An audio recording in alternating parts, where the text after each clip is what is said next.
Hello, this is Jake with Mystery College. Today we'll be interviewing Joey Nishad. Welcome, Joey. Hey man, thanks for having me.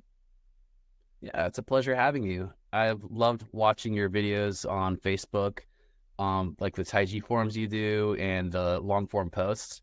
Like you have a really, really dense, intense, esoteric understanding, but you're also able to really simplify things very proficiently. Yeah, I find that like the whole writing process helps me untangle things in my own head sometimes, and it really helps. And it seems like some people enjoy reading it, so like yourself. Yeah. So I reckon I'll just keep doing it. Yeah, absolutely.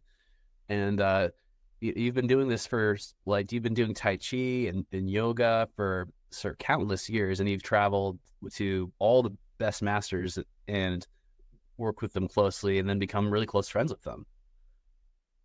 I wouldn't say all, but there are still a few people I'd love to meet, and it's a never-ending list, really. So, but yeah, I've had the opportunity to meet a fair few people who've dedicated their lives, so to speak, to whatever the practice that they pursue. And it has been very insightful and helpful for me in my own journey. Mm.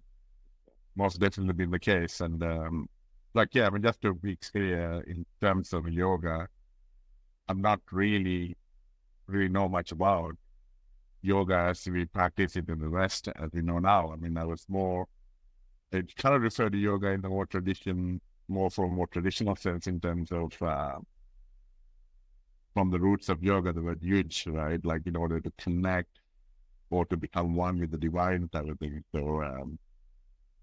So my experience in yogic stuff would be more along the lines of the spiritual practices, rather than the physical practices. Mm. So that's kind of where I'm coming from, and that is why I consider everything that I do to be yoga, because I do it all within the context of my spiritual practice, whether it's Tai Chi or whatever martial arts or healing arts or spiritual arts or whatever that may be. I take it in the context of the spiritual practice, so it all becomes yoga in a way. You know what I mean? Right. So, Yeah. uh, so, uh, so in terms of like what we practice today and yoga, the physical aspect of it, the physical acrobatics of it, I've got no clue. Yeah. To be fair. Yeah. But I've seen your Tai Chi forums on Facebook, and they're phenomenal. And I'm curious, like, what got you started on this immense lifelong journey? Yeah, so I mean, it's funny. I've been into martial arts since I was a kid, right? Like, so probably like all martial artists, I probably felt, I was disempowered at some point or some shit like that, right? I mean, this is what I mean. Everyone who gets into martial arts gets into it to feel some form of control or power or something like this, right? Some form of empowerment in some way. Mm. So I'm sure I started there too, and it was so long ago I don't even remember what attracted me to it. But I recall watching Bruce Lee movies when I was like 2, 3 years old, like maybe 4 years old or whatever. And I started training in a type of wushu at the age of about 5 or 6. So that's kind of where I started. And in terms of the proximal clothes, I blame Bruce Lee for it, right? Yeah. Well, all those moves are And too good. He's phenomenal. that's right. And then there was Jackie Chan and Sammo Hung and all these guys, right? So yeah, I was watching a lot of kung fu movies right into my early teens. Like, but in terms of Tai Chi, that was interesting because so I kind of stopped doing all the martial arts stuff in any serious sense around the age of 16 or so, because I kind of got distracted by computers like heavily. Yeah. And I still dabbled a little bit, but I didn't put too much time into it. Mm. And around 2007, I've had my son and daughter at this point, and I Mm. kind of wanted something for myself. I felt that I'm basically being sort of pulled in too many directions, kind of thing, like too scattered in a way. So I wanted to find something that kind of is a more of an organizing force in my life.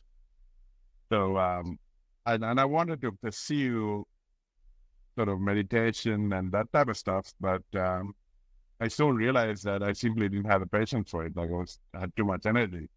So Tai Chi was like the kind of compromise where like, because there was physical movement and attention to the physical movement, the level of attention to the physical movement that was involved, it was kind of easy for me to stick to it. So Tai Chi was sort of my halfway house. It was the halfway house. Or the gateway drug, whichever you want to call it, you know. So yeah, man, that's kind of how I started. I mean, I've come across Tai Chi in the past, and it certainly wasn't Tai Chi in any real sense that what I had come across. But so I basically experienced somewhat, and I had somewhat of an idea what it might be like, but I didn't start really learning Tai Chi until 2007. Yeah, it wasn't until 2007 where you really got into the Tai Chi forms and feeling. And when do you feel like is distinguishes like a true Chi form or Tai Chi teacher from one who isn't acting from a place of truth? How do you distinguish quality when there's so much static, there's so much noise in the field? How do you find quality? Well, see, this is a complex one, right? Because today, if you look at what is today, even in the past, not so much today, like Tai Chi and internal arts in general is many things to many people, right? Because there is so much benefit in practicing the arts in so many facets. There are people who benefit from all the multitude of facets, right? So it's it's a tough question because like I mean, there are groups. There are many groups. I would say the majority of groups in the world, like what they practice, a purist would not consider Tai Chi, right? They would basically say derogatory things like waving hands in the air or something like this, right? Right, right. But the reality of it is like when you look at the people who practice these things, right? There is a social cohesion, there's a community, and there's paying attention to your movement, and there's recognizing the limits of your body and physical space, and also the things that happen, right?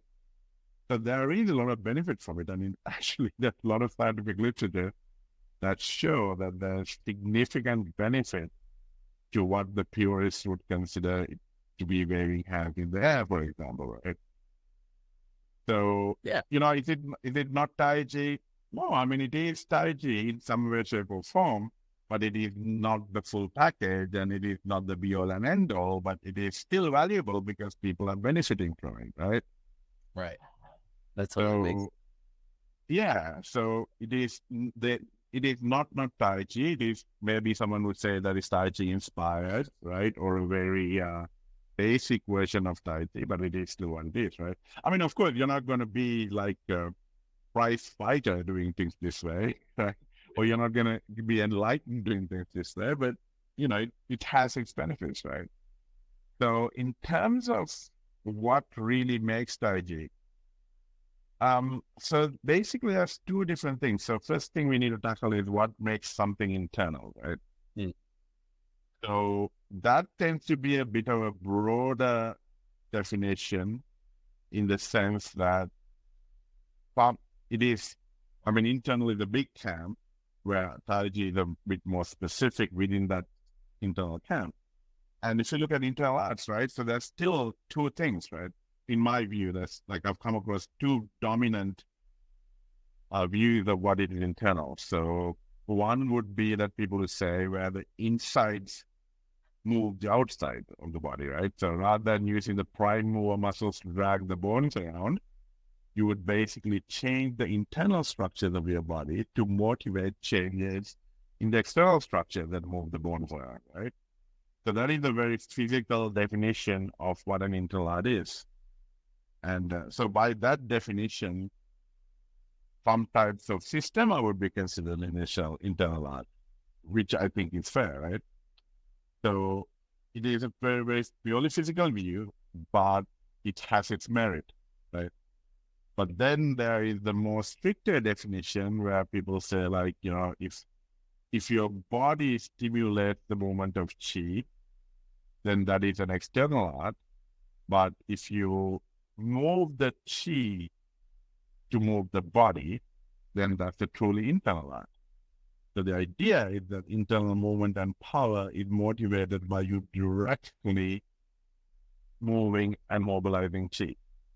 So that tends to be a bit more stricter definition.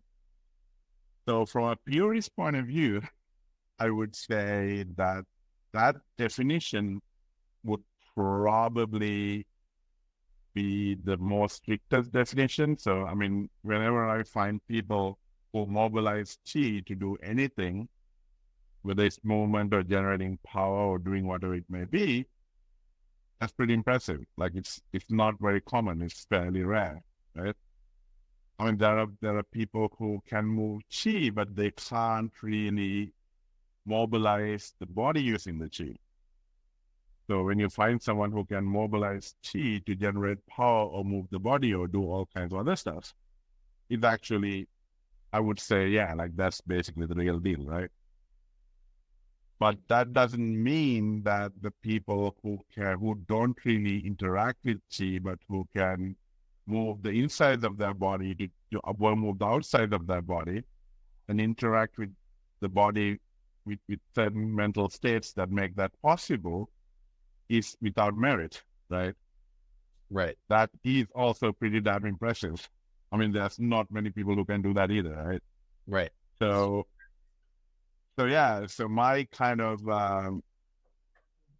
so I'm basically impressed by either, really. Like, I mean, I think that to me, if someone can do either one of them or in between, I'm sure there's something I can learn from them.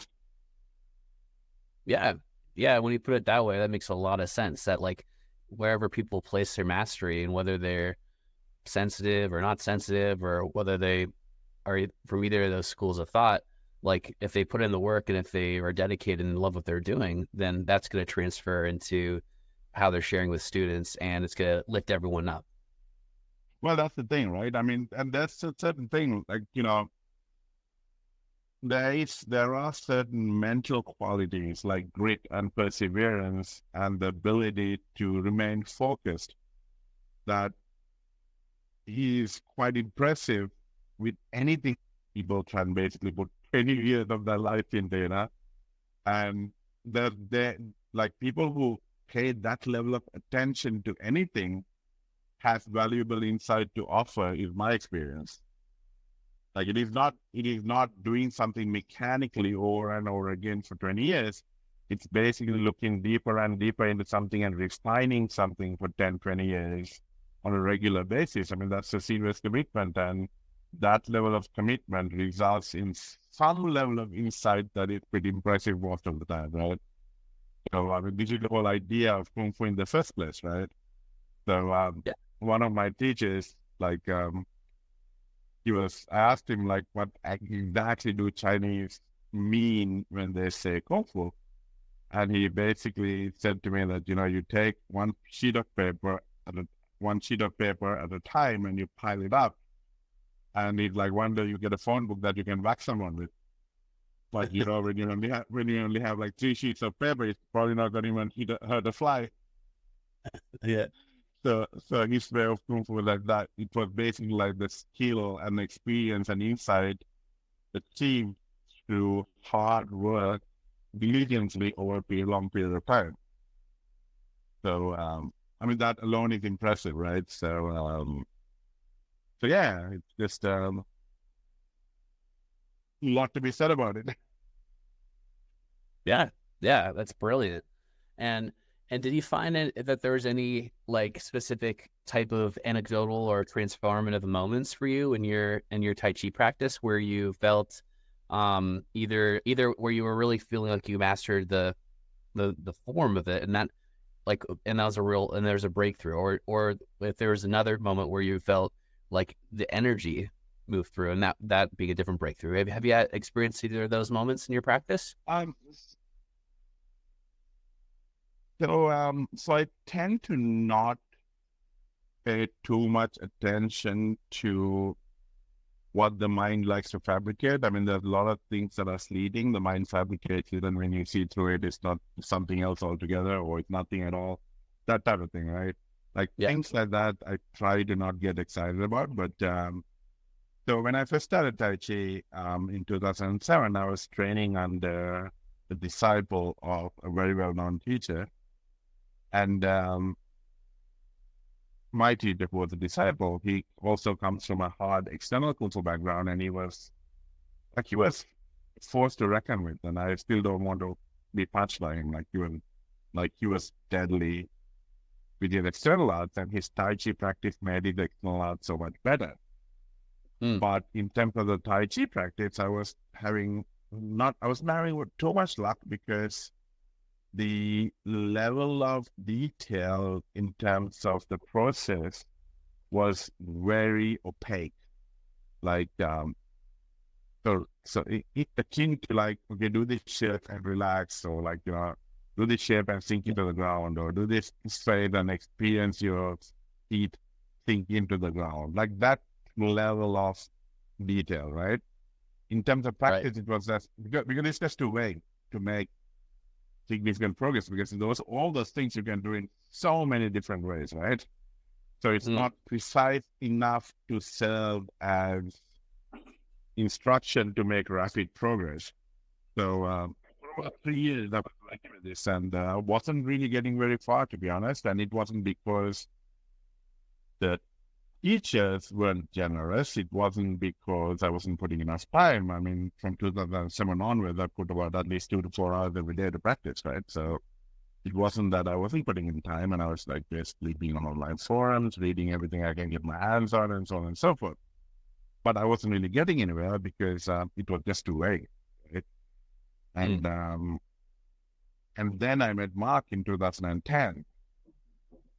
And I'd say that would be a very transformative moment for me, because Mark provided me the tools to open my perception up to perceiving subtle qualities that allowed me to have a vocabulary that I can work with in exploring internal arts in general.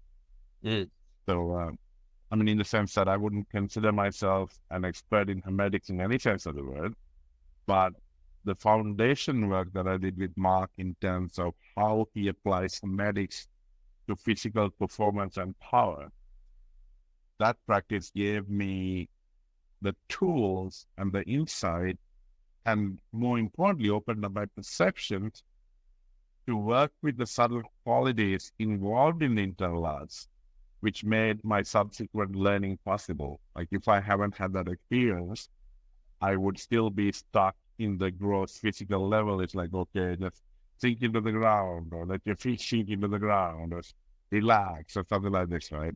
Right. So I would say that early days, I think I might train with Mark every day for about 3 months or so, and then we trained for another 6 to 9 months, like on and off, well, maybe not every day, but significantly. I think that foundation was what enabled me to learn all the things I have subsequently learned, simply because it gave me the perception to work with these things at a granular enough level to catch what people are doing. So I would say that was a very transformative experience for me in that way. I would say that until I worked with Mark, I didn't really know what the hell the internal was, other than kind of relax in really weird and odd ways. Yeah. Yeah. So that would be one. And the another transformative experience would be my best Tai Chi teacher, because he was very pedantic in the way he worked with things. So he would basically have a perceptual model, and then he would basically demand other work with you until you are able to surrender sufficiently to the process that results in that perception, to the point where you would develop the physical skills. So the physical skills in terms of the shape or the power or the movement would be confirmation. So it is never thing that you do. It is something that you observe, and if you get it right, well, you must be doing it right. Right. I see. Nice. So I really liked his way of doing it because there was no doubt, right? I mean, you had the perceptual model you were working with, and if you let go or surrender enough to the process that generates that perceptual model of experience, you would know because you will produce the right results in the physical realm. And if it doesn't, well, then you're not doing it right. Right. So I found that architecture to exploration of the internal method to be very, very powerful personally for me because there was no real guesswork. So There's no guesswork. there was no guesswork because if you're given a very clear instructions on how to structure your experience, and if you surrender to it sufficiently and discover the process that would result in that perception being generated, in the other on like so basically you shift from imagining it to no longer imagining it, but actually perceiving it because of what is going on, right? Mm. And that is immediately confirmed by the physical results you produce. If the physical results are not correct, then what you're doing is not correct, which is something that, in my view, is lacking in the internal arts because in the internal arts, a lot of the time, people get carried away with what they make up in their minds, and they end up wanting to believe and end up believing without seeing the physical results. Like there is no real validation in the physical. So in a nutshell, like one of my dear friends likes to say, if it is only in your mind, how do you know it is not your imagination, right? If there's no physical reflection, like now, if you look at it from hermetic terms, right? It is by definition as above, so below, right? Right. Like if there is something real, then what happened in the mental realm has a reflection in the astral and the physical, right? If that does not happen, well, then it's just in your mind. Yeah. So I like that. I like that keeping it realness to it. So I would say working with him I didn't get to work with him for a long period of time because he passed away, but the few years I did work with him, that was quite refreshing and eye-opening because it helped me keep it real, like in the sense that, again, like one of my other friends used to say, like, these things require a very high tolerance to frustration. So, like it's keeping trying and trying and trying until you get it right. So, it's not like, oh, I'm doing it. It's like, oh, I'm experiencing the courses again and again and again until I nail it and I see the right results, right? So it is most definitely a grind, to say the least. Absolutely. But Absolutely. it's also, yeah, but it's also rewarding because when you get the results you want, you're doing it right. Mm. So I would say that those two would be some of the most transformative events in my own personal journey. Absolutely. That sounds remarkably transformable. And you had in this, then it's great because it's not like it's just about the event. It's also about the processes and the daily grind and the Right. repetitions, thousands of repetitions that were put in before there's even these peak events. And that's the thing, like, I don't. So the theme repetition is also an interesting one, right? Like, so my best Tai Chi teacher was against all repetition, right? He was like, if you're doing something exactly the way you did before, there's nothing transformative about it. So by definition, transformative means that you should have some new insight or some new skill every time you repeat something. Totally. Like no matter how minute, no matter how little, right? So that was his thing. So he was like, every time you do something, you should be doing it better, or you should be touching a facet you didn't touch last time. So it is the mindset is not ever of performing something as much as always exploring to discover something. So it's a completely different mindset. Like, and I think so that is also part of what he shared with me that was extremely important because we can, like, for example, what happens is that when we try to repeat something, like, for example, if we have the mindset of repetition, what the brain does is that the brain matches what we are currently experiencing to a past experience and goes, oh, that's close enough, right? Oh, So, so over time, repetitions don't necessarily get any better. They become easier because you get more used to it, but it doesn't necessarily get more refined. So in order to get something more refined, you have to have some objective that you're trying to achieve or some parameters which you're going to improve in the context of doing something. So effortlessness is a good one, right? Like, so when we do something, that something comes to us naturally, right? mm, We don't want something to be a chore. We want it to be effortless. So perhaps unconsciously, we always try to make it as effortless as humanly possible, right? totally. So, so that serves as like a very baseline form of refinement, right? This is why, like, you hit a ball, you catch a ball or whatever, you do that over a period of time, you actually get better at it because your body wants to conserve energy while doing it and reduce the cognitive burden, right? Yeah, right. It becomes a cognitive burden, and that really makes me think too, like how that translates in your day to day life, like hour to hour, like how practicing Tai Chi and working on refining it, not just repeating it, but refining it. How does that help kind of even evolve day to day living? Yeah. So, in a nutshell, at a basic level, it increases our attentiveness, right? Because when we work with something, you just first look at things and you see the gross detail, and then you start seeing more and more minute detail into it. And so as the attention increases, you end up with like no one thing to know the 10,000 things, right? You end up with that.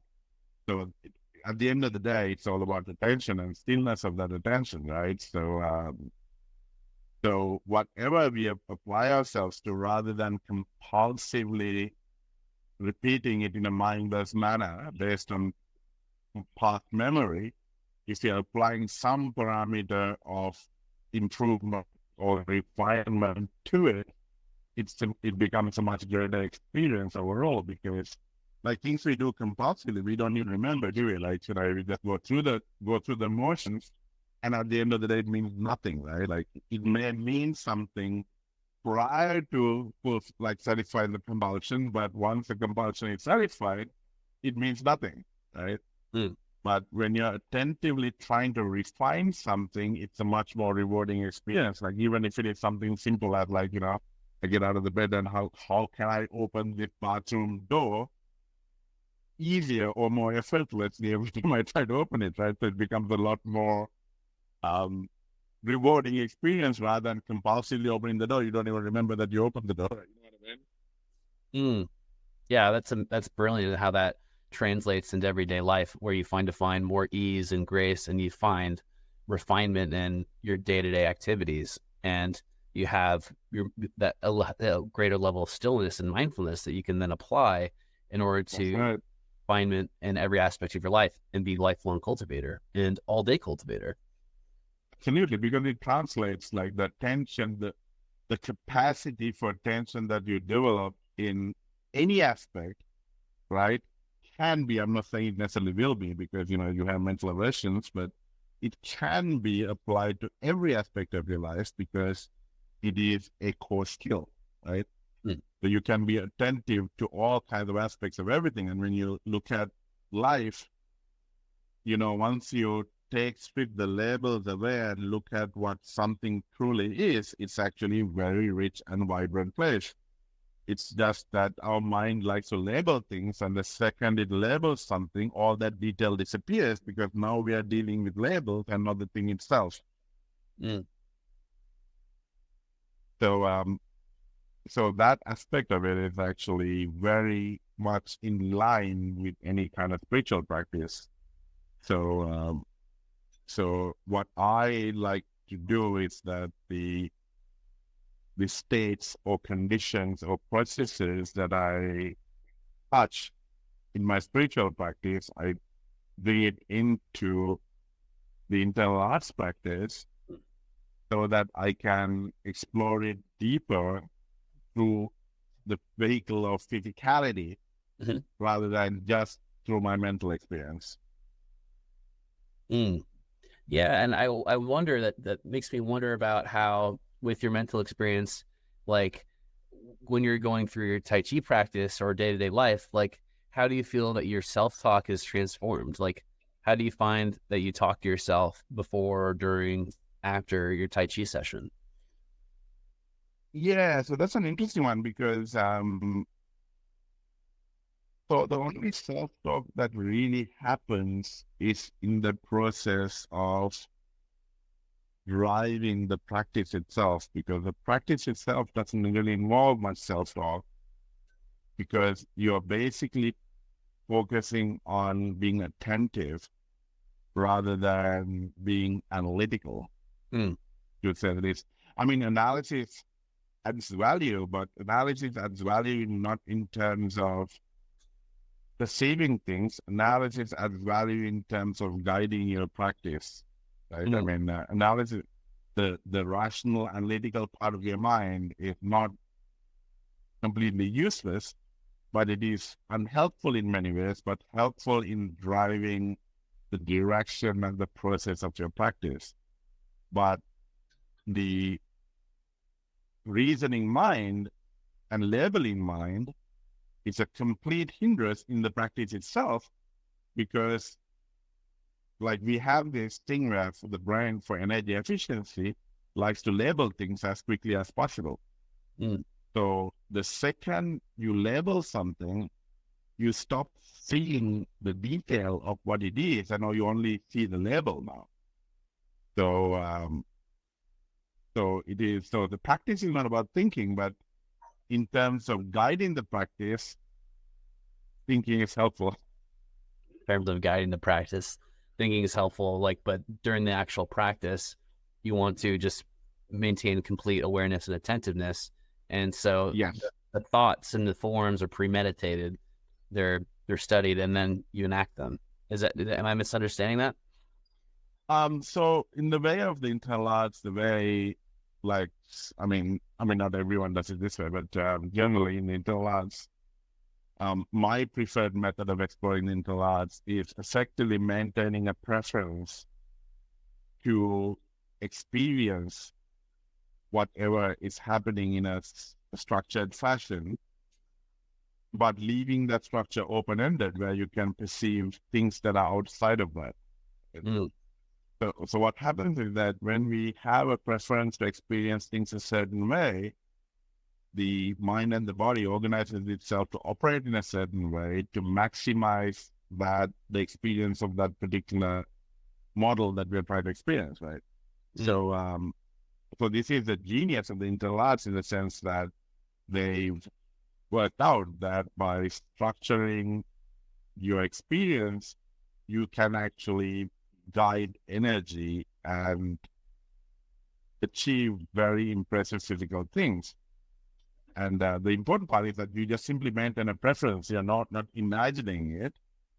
You're not completely blind to it. You're just simply maintaining a preference to experience things a certain way, which you know have been successful in the past, or the masters have prescribed to you, or whatever that may be, right? Mm. But you're not confusing it with reality, because at the end of the day, this is still some fabricative process, but Yeah, it's a useful one, right? It's a useful one. very useful. And you want to keep it open so that you're not limited to it. And hence you can refine the structure of your experience as time goes by, and you continuously improve.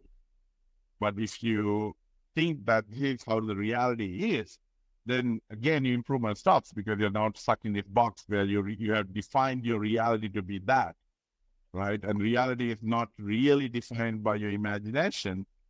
I mean, reality to some extent is dependent on how you structure your experience. This is true, Yeah, but it is not governed by the imagination.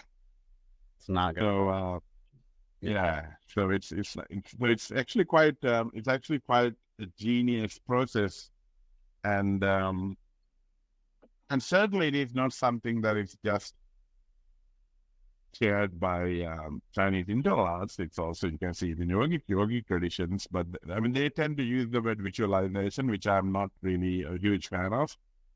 The mm, problem is that when people complain about visualization, right? What they're really complaining about is visual imagination, right? right, Like in terms of the perception, some people are more kinesthetic oriented, some people are more auditory oriented, some people are more visual oriented, and so on and so forth, right? And this changes from context to context. So the visual perception is not the enemy here; it is the imagination. So just like you can hallucinate visually, you can also hallucinate auditorily or right. kinesthetically or olfactorily, right? So you can use all these modes to imagine as well. It's the problem is with imagination. So when people complain about visualization, what they really mean is that you shouldn't imagine, but you should perceive what is there and structure that perception in whatever way you want to find useful. Mm, But you are basically perceiving what's there. You're not creating something entirely in your mind. So, so that's kind of like would be the distinction, and I find that like quite genius that the past masters actually figured this out. right. Yeah, well, that's phenomenal, Joey. And I'm wondering if there's any kind of last pieces of advice you'd want for people to know or understand about Tai Chi, like people who may be interested in Tai Chi or people who may be currently practicing. What would be the key takeaway for them? So the key takeaway for me, I would say, has been always that whether it's Tai Chi or anything else, but I mean it's very relevant in Tai Chi and internal arts for sure, is that you need to have some idea of what you want out of the practice. And you need to, it's not easy, but you need to figure out what is the actual work required for its outcome and then do that work. Because I find that a lot of people, like they sometimes don't know what they're looking for, what they want, so they can't guide or structure the practice in a way that is optimized to achieve that outcome, right? So Mm, they're like going in all different directions all the time without getting in any direction very far, right? And mm, then there's the thing about like people will know what they want, but they don't know what it takes, right? So they can't apply themselves to doing what it takes. So that's another problem. And but once you know what you want and once you have an idea of what it takes, I mean, often prescribed by a teacher or someone who has walked the path before, right? yeah, Once you have that information, then you have to diligently do the work, right? yeah, So without having that understanding,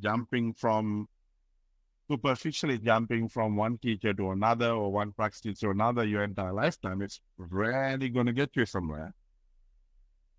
So I think people are doing themselves a huge disservice by doing that, because at the end of the day, right, all we have is time and we have so little of it in mm, this lifetime.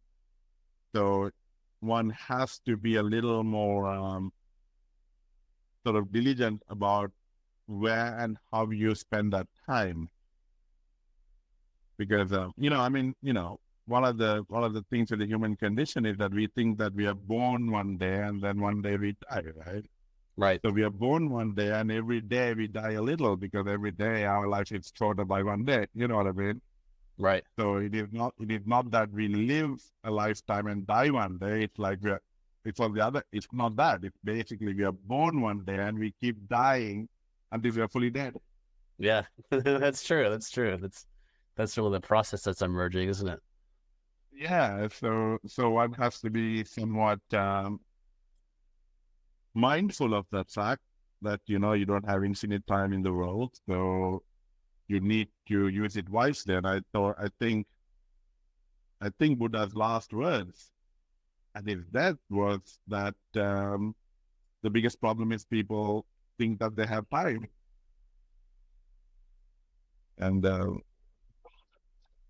be my that would be if I was to say that something was, if I boil it down to like this key quality or key insight or perception that will help people through this stuff.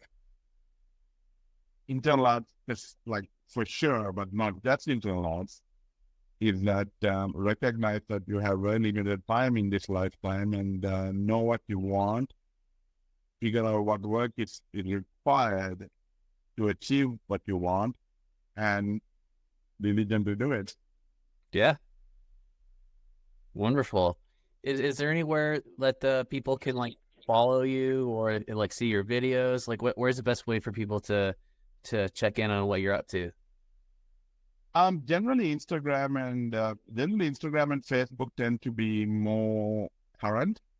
Mhm. Like I only use YouTube for more like long form things that I kind of want to share that is a bit more substantial than Facebook and Instagram. And I mean, certainly in terms of video, but in terms of writing, I try to generally do it on Facebook because Instagram, the text limit is much smaller than Facebook. So, but in terms of keeping up with all the bullshit that I'm Right. that I'm rolling through at any point in time, it'll definitely be Instagram and Facebook, I'd say. All right. That sounds good. Now, what's a handle that people can find you at? Um, I maybe so I actually think on Instagram it's Joey.Nishad, Hmm. and I believe on Facebook it is Joey Nishad, Hmm. and on YouTube it'll be at Behold Yoga. So yeah, man. I mean, between the three of those, uh, I'm pretty sure people will know more about me than I know. I remember with myself. So there you go. This sounds great. Thank you so much for your time today, Joey. It was a pleasure speaking with you. Absolute pleasure, brother. And how's the book coming along?